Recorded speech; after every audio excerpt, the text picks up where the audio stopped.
Hi everyone, and welcome to my channel where I talk about movies. The movie I want to talk about today comes from 1960. This is Adua and Her Friends, Adua e la Campagna, and this Italian film, 1960. It stars Simone, Emmanuel Riva, Sandra Milo, Marcello Mastroianni, directed by Antonio Pietrangeli. There's only this film, I believe, is still available, and also The Visit. If they're out of print, they're still available, easily available on eBay. Pietrangeli made 13 films. His last was I Knew Her Well, which is in the Criterion collection, also streaming on the Criterion channel. Adua and Her Friends is streaming on Canopy, by the way, for everybody who wants to watch it for free. And then after I Knew Her Well, he was in the midst of making another film and tragically died of drowning at the young age of 49, when his career was just starting to gain steam. But he's not well known. He's not well known like Fellini and Antonioni. This was the year of La Dolce Vita and La Ventura. But this is, and Pietrangeli differs from Fellini, who with La Dolce Vita on is sort of becoming like a ringmaster of his fantasies. Antonioni is mostly into the existential drift of modern man. Pietrangeli is much more down to earth. These are real characters. They have a lot of depth. He's always, and I've seen some of his films, and they're all concerned with the trials and tribulations that his main characters go through in life. And like I say, with psychological depth, you really come to know who they are, and all the characters really are richly drawn.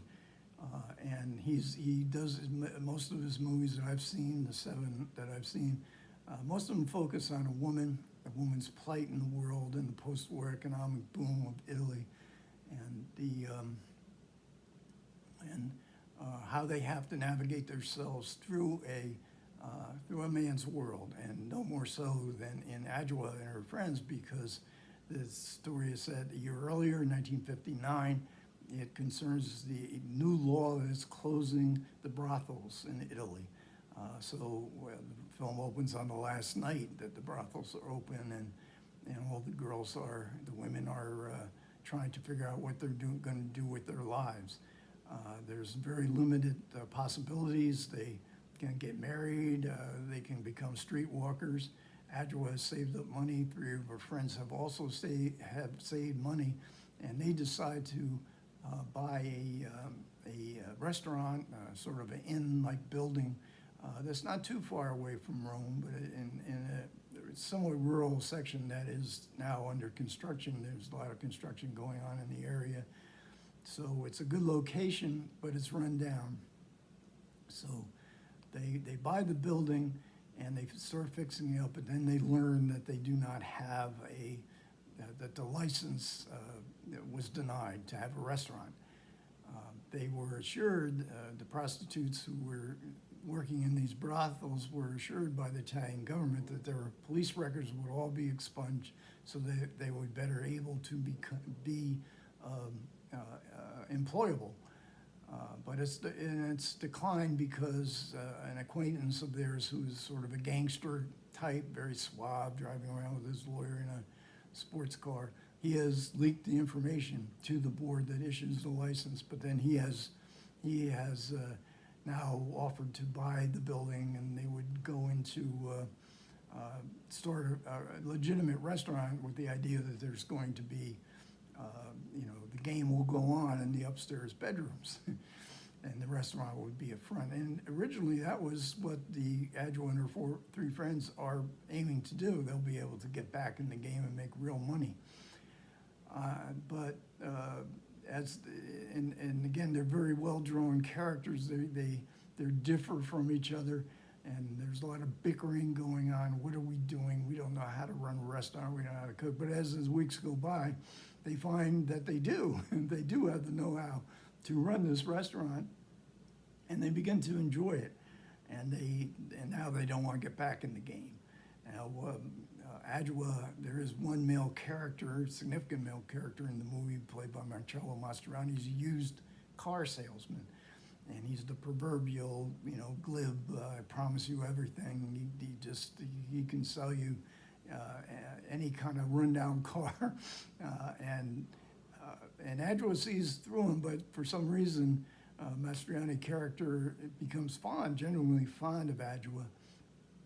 But of course, can he be relied upon, when the going gets tough? Now, they become part of the community. The local church, one of the priests from the local church comes by and helps out in the kitchen. This has become a real sight, and they want to continue on with the real sight, but the piper eventually comes calling. They passed the test that the screen that play faces them with, but now they have a final test. As they don't want to get back in the game, but of course the landlord demands that they do. Now, Pietrangeli has a unique style, again focusing on character, and he has some abrupt transitions. This is in Adua, and you see it in all his films where we suddenly move forward in time without much preparation. And I will say that his endings too can be very abrupt. He almost like pulls the rug out from under you. If you've ever seen I Knew Her Well, you know what I'm talking about. And his films did not become international successes as Fellini and Antonioni and Visconti were able to achieve. So Adua and Her Friends, although praised in its own country, actually won the best film of Italy in that year, a year of La Dolce Vita and L'Avventura. And it also won, I think, the Silver Lion at the Venice Film Festival. But none of his films had been given international release, I don't believe. Adua and Her Friends never played in the United States. It was shown in a Italian sort of festival of movies, and it was reviewed in the New York Times. This was 5 years later in 1965, when Bosley Crowther gave it an absolute pan. He hated the movie, which is kind of hard to understand. They did, I think, cut a substantial amount, because this is, I think, an hour and 40 minutes. They might have cut 10 to 20 minutes out of the film. So this was, as far as the cast goes, this was Simone Signoret's first film after she won the Academy Award for Room at the Top.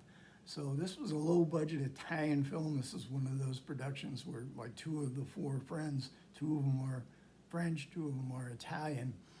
Common practice in Italian and French movies at the time for the actors to go back and forth. Simone Signoret was obligated to make the movie. She probably had after winning the Oscar, she probably had to turn down some much better offers from directors who did have international acclaim. Emmanuel Riva, who plays the most psychologically damaged and has the little boy in the movie who moves in with them eventually. The previous year she was in Hiroshima Mon Amour, so she had become a named actress. And Sandro Milo, who debuted in the Pietrangeli movie The Bachelor a few years before with Alberto Sordi, she would play prominent roles in two Fellini movies, Eight and a Half and Juliet of the Spirits. And she was also in Pietrangeli's subsequent film, The Visit, with Francois Perrier, which I think is my favorite Pietrangeli film. And you can see that that is on YouTube in a good print with good subtitles. And then Gino Rivera was she was not as well known. I believe she was in Big Deal on Madonna Street a couple years before. But it's a great cast, and Sandro Milo's husband, boyfriend, I can't remember which, was the producer of the film. And so there was some battles on set because Sandro Milo desired to have more attention paid to her character. But it's a beautifully, it's a beautifully lensed film, and black and white. And Pietrangeli's eye is very good, and cinematographer. We get a real great sense of place in this restaurant. We almost want to go and visit ourselves for a meal and see the girls. As far as Pietrangeli's character or career goes, I mentioned The Bachelor, I mentioned The Visit, and there's a few more that I've seen that are very good. This is Pietrangeli, like Buñuel's Mexican period. Pietrangeli's 1950s movies are well due for restorations. Maybe they've been restored in Italy. I don't know what Pietrangeli's reputation is in Italy nowadays, but he is really a very unique director. The Magnificent Cuckold is coming out by Radiance in a couple weeks. I'm filming this in August 2026. That's with Ugo Tognazzi and Claudia Cardinale at her most beautiful. I've seen that film 2-3 times. I really enjoy it, and I'm looking forward, and I'm so glad to see it is getting a restoration, and Pietrangeli hopefully getting some more attention from the film community. Okay, thanks a lot for everybody who listened. I do appreciate it. Comments are welcome. Take care.